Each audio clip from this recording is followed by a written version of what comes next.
Everybody, my name's Paul, and welcome to the first episode of the Gremlin Cage. As promised, today we're going to start with a button. I'm going to start with something very simple, something that anyone can do without any real tools or any real knowledge. When I first started my journey in home automation, I had no idea how to do anything, and when all I really wanted was a button, you know, that could turn on and off my new smart lights and blah blah blah without me having to get off the couch. I had a hard time finding the information, and eventually I figured it out. It's very simple, very little to do. I'm going to show you two different ways to do it with both soldering and jumper wires. I'm going to walk you through the esphome YAML code to work with Home Assistant, and I'm going to show you in Tinkercad, which is the simplest CAD program available, free, online. I'm going to show you in Tinkercad how to make a 3D printed enclosure for it. Let's get started. Okay, so the first thing we're going to do is look at everything we're going to need to get started. For that, let's go to the overhead view. What you see here, I've got two different setups going. This one is going to be with soldering. It's going to be without soldering. These are the little enclosures that I've made for them. What you're going to need is your MCU. In this case, we're using an ESP8266 in the form of a D1 Mini. It's one of my favorite ones to use. They're super cheap. Stepping up to an ESP32, of course, if you know anything, we'll give you Bluetooth and a few other fancy things, but just for a button, this is perfect. And we're going to add on to this as we go in future episodes too. You need some wires to connect to the button itself, and of course the enclosure. Okay. Let's start with the non-solder version. Non-solder version is pretty simple. First, we'll get our button, slip on a little washer that came with it, and I'm going to show you how to make this enclosure later. And I'm also going to leave a link to the STL file and all the code and everything that you're going to need to do this project in the comments down below, or in the description, one or the other. Okay, we got our button in there. We take our bolt here, and we'll just tighten that on. Okay, we got our jumper wires. You're going to want male and female, one on each end. The code I wrote in esphome is going to use GPIO2 for this button. I chose that because it's right next to the ground plug on this particular D1 Mini. So plug those in there. We'll plug these in here. Doesn't matter which side on that. Now, the cool thing about this button is it does not require any soldering. It just has screws, so you just put the little ends in, screw it down, and we'll pop this in here, making sure that we put the plug end at the hole, right? And then we can just tuck all these wires in,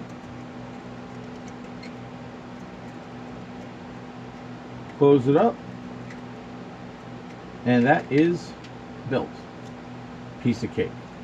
Now, if you like soldering with buttons like I do, what I like to do is keep some spare Ethernet wire around, and I like to cut off pieces and use them. They're really good because they're nice and thin to get into these little holes.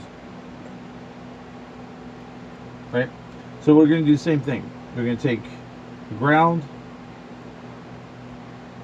give it a little bend there, hold it in place, and GPIO2. Again, bend it the other way. Okay. Let's grab our soldering iron. And we're just going to put a little drop there, and a little drop on that one.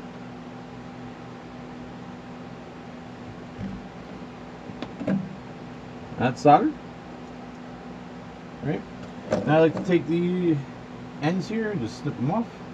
Alright, there we are. Now let's get our button on the top here, as we did before. Put the washer ring around.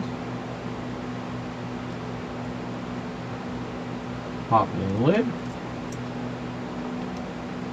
Screw on. Okay. Now we're just going to solder these ends on here. This one has solder on it because it was used in a previous project. I always recycle my parts if I can.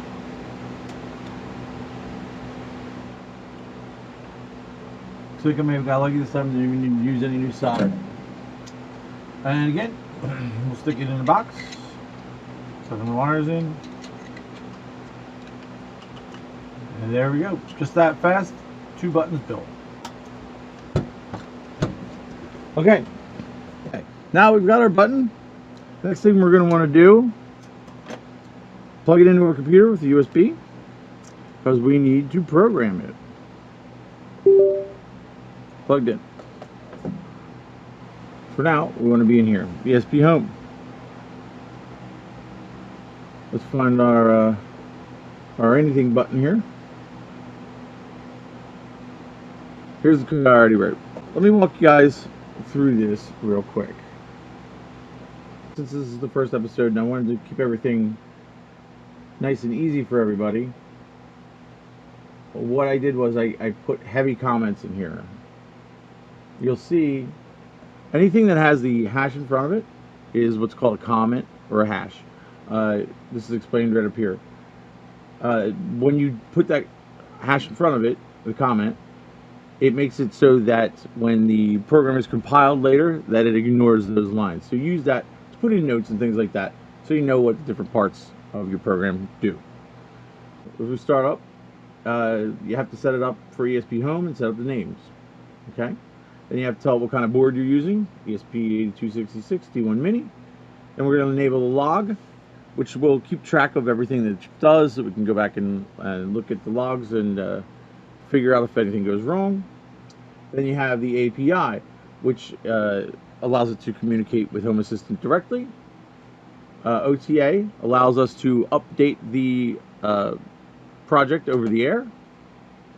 And then your Wi-Fi credentials, whatever IP. If you want to use static, I like to put everything static so that I know what it's doing and where it is all the time.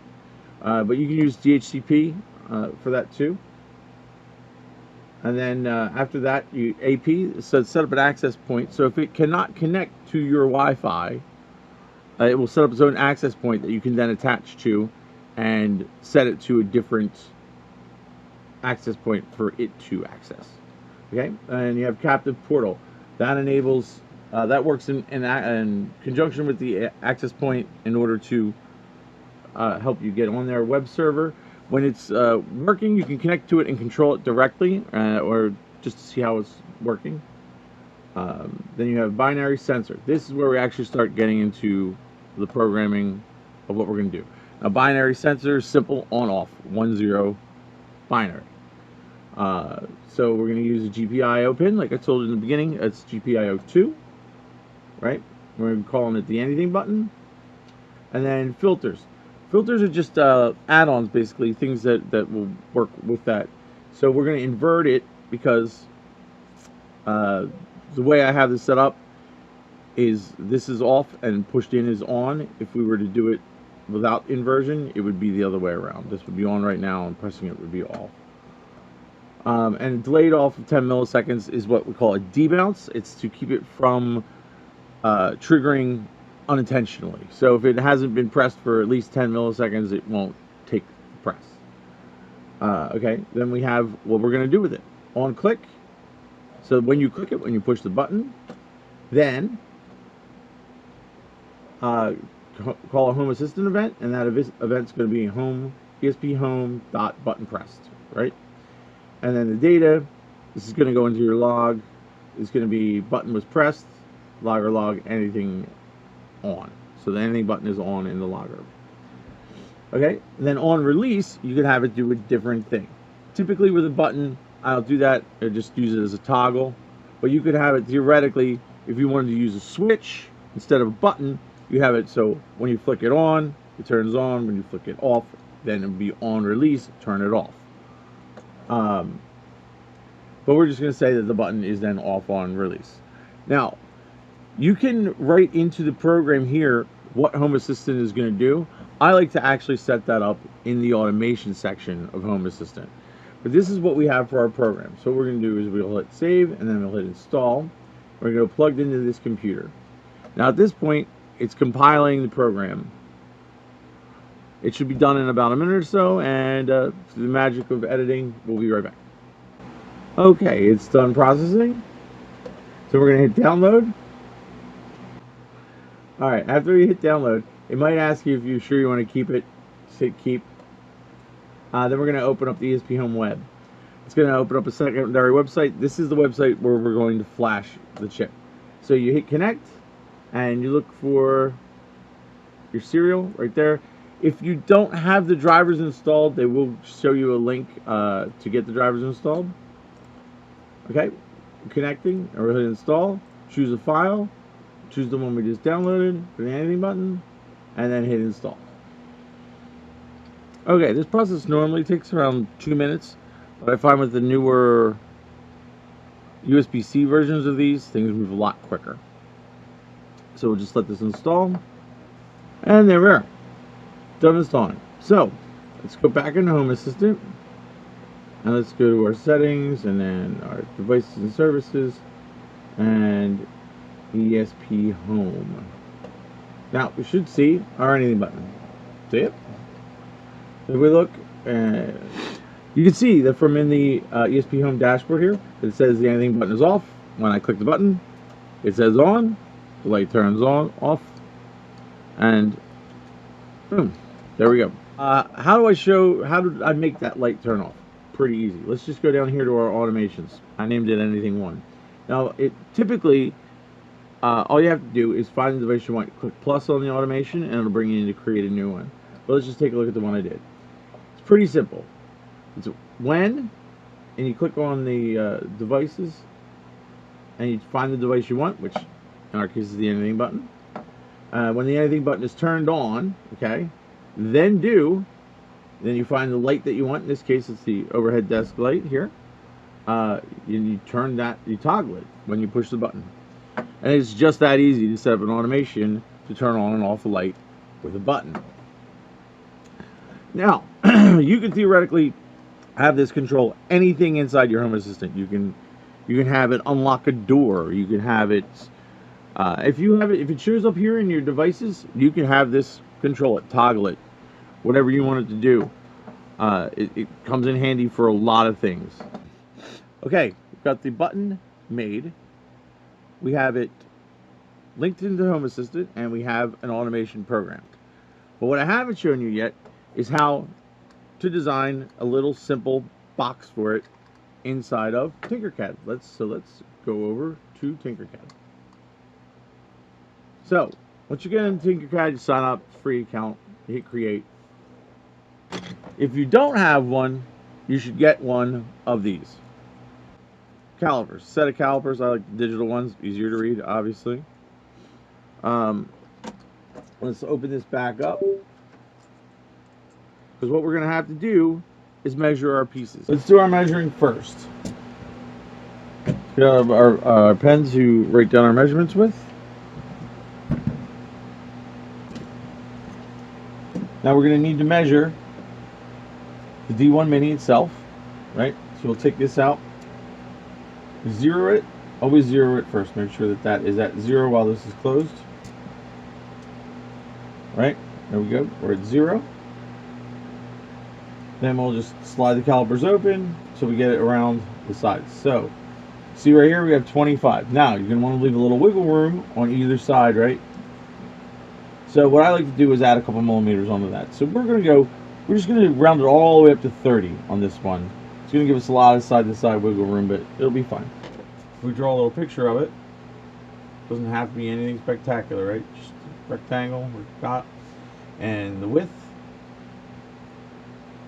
is going to be 30 millimeters, right? Now we'll measure the length.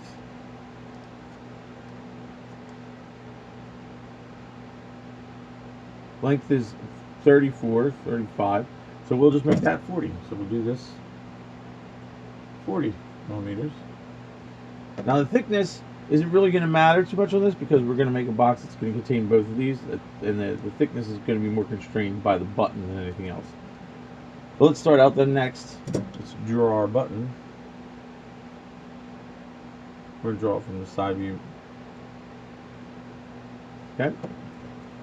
So measure the width total.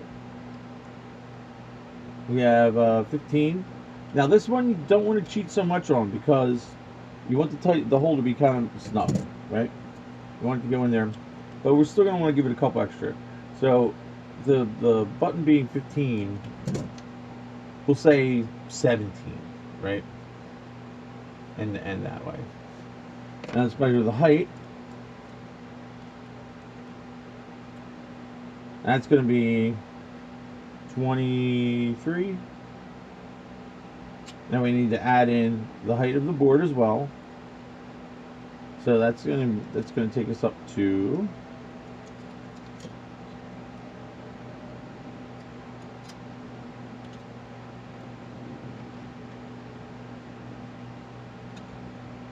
like 26-ish, right? So we're just going to make that 30 high. So that's basically what we need to know. So if we have those measurements, then all we need to do is make a box that'll fit this. Let's go back over to Tinkercad. All right, let's come over and let's just pull out a square. Right, we've got ourselves a square. Now if you click on any of these corner pieces, you're going to give your measurements displaying that way. Now we said that the height and width, the width and length of the cube were 30 and 40. So we'll just click on this, come down to here, make this one 30, we'll make this one 40. We said the height was going to be 30, so we'll click on this top one here, grab that, make it 30. Okay, so now we have a cube that's roughly the right size, but we need to hollow that out, right? So let's grab the whole rectangle. Now this is why I made it so much bigger than we needed it to be, so that we can come in here. So we had 30 by 40. So we're gonna make this 27. Let's do 28. 28. Make this 38. Right. I'm just gonna blow that off the top because we want it to actually come leave the open top of the box. So you make that any height you want. Alright, so like I said, you can make that any height you want, doesn't really matter. And then what we want to do is you can just hit Control A to select all. Then you come up here to the Align tool, and we're going to want to align them to the centers, that one and that one. Now you'll see that that one is a hole through that box with space around the edges. From there, what we want to do is take this box, take the whole box, and move it up a couple millimeters because we want to leave a bottom on it, just no top. So we'll just give it 2 millimeters at the bottom thickness. Okay. Now we'll hit Control A again to select all, and we'll hit the merge button here, the group button, and there you have it. There's a box.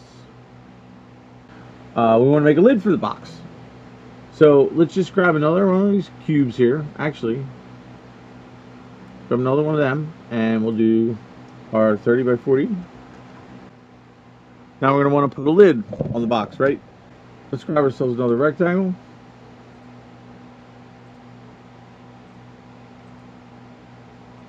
And we'll do our 30, 40. But what we're going to do this time is take it, flatten it all the way down to, let's go 4 millimeters. And bring it up to this, about the height of that. Right where you want it to be for a box. But we're going to want about that. Okay? Well, what we're going to do is we're going to take the box that we originally made, the bottom part,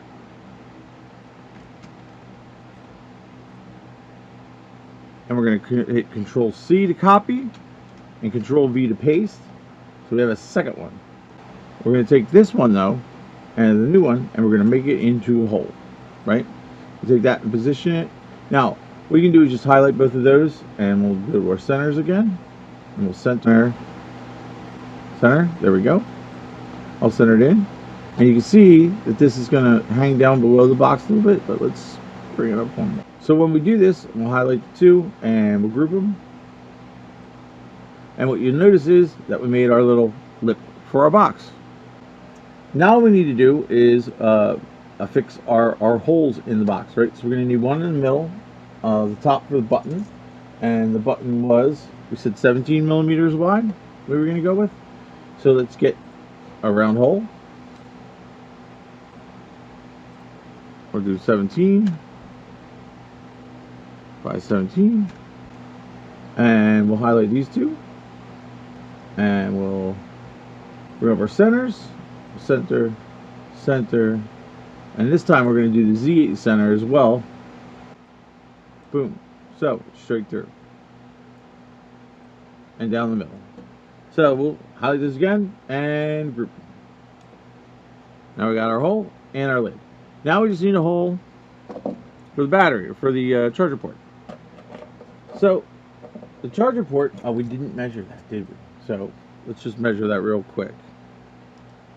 The charger port measures about 9 millimeters wide. So we're just going to take, it doesn't really matter in this particular case. I like to make them way too wide just in case. So let's grab another hole here.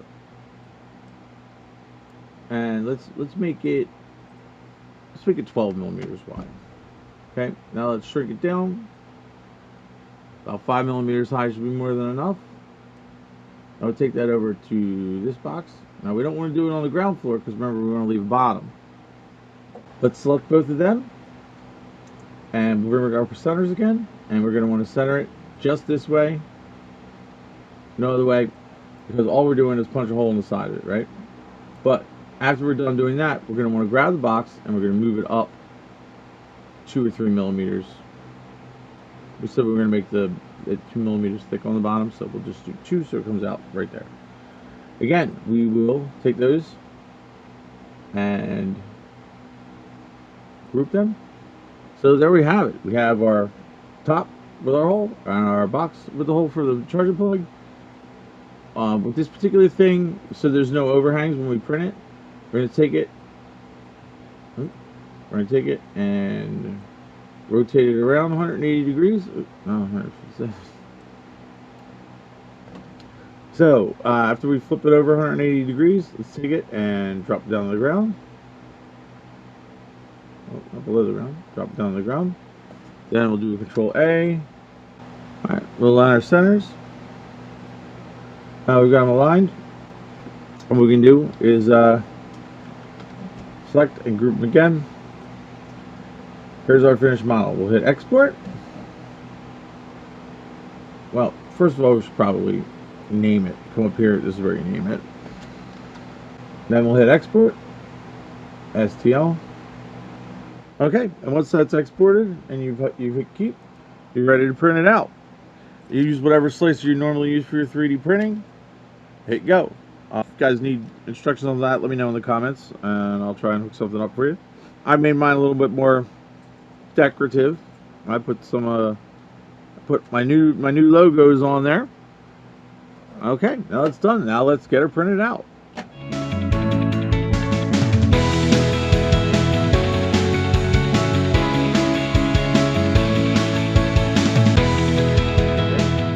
So you've got everything done now. We've got our button made, we've got it programmed, we've got our printed enclosure, and we're all good. What I did do in celebration of my first episode was make a few extra of these little enclosures. If you don't have a 3D printer, for the first people that's like, subscribe, and comment down below and say they want one, I'll get in contact with you and I will mail you one of these. United States only, continental United States only. I can't afford to be shipping these things overseas. Sorry guys. Once the channel picks up a little bit more, things start happening, you know, maybe we can get them, maybe we can get some to you. Subscribe, comment down below, tell me if you need a box, and I'll send you one if you have any other questions. What I plan on doing is continuing with buttons for a little while. I'm going to offer some other content too. Next week, what we're going to do is expand the abilities of the button. Instead of just a single click, one function button, we're going to add a double click function, and we're going to add a hold function to the button to allow us to control more than one thing or do more than one thing to a single thing with our button. It's going to add a lot of functionality. Now, what I like to do with this is make it so that if you click it once, it turns on a certain light. If you click it twice, it turns on all the lights, and if you hold it in, it turns off all the lights. Something like that is usually a good thing to do for a room if you're just looking for light control. We're going to do that. We're going to, later on, we're going to add battery functionality to it so you can charge it and bring the button with you, carry it around. Then we're going to try and maybe make a charger dock for it. Then we're going to do something with multiple buttons and multiple functions. Then we'll show you maybe how to build the buttons into different furniture or walls. I'll show you some examples how I have it built right into walls and stuff in my house. And then I want to get a little bit aggressive possibly and show you guys how to actually build an end table with built-in buttons that are hidden from wood that you buy at Home Depot for, we'll say, a total cost of like $50 for the whole thing, buttons and all. That's the goal I'm shooting for. We'll see if we make it. Once again, guys, my name is Paul. I want to thank you all very, very much for checking out the first episode of Gremlin Cage here.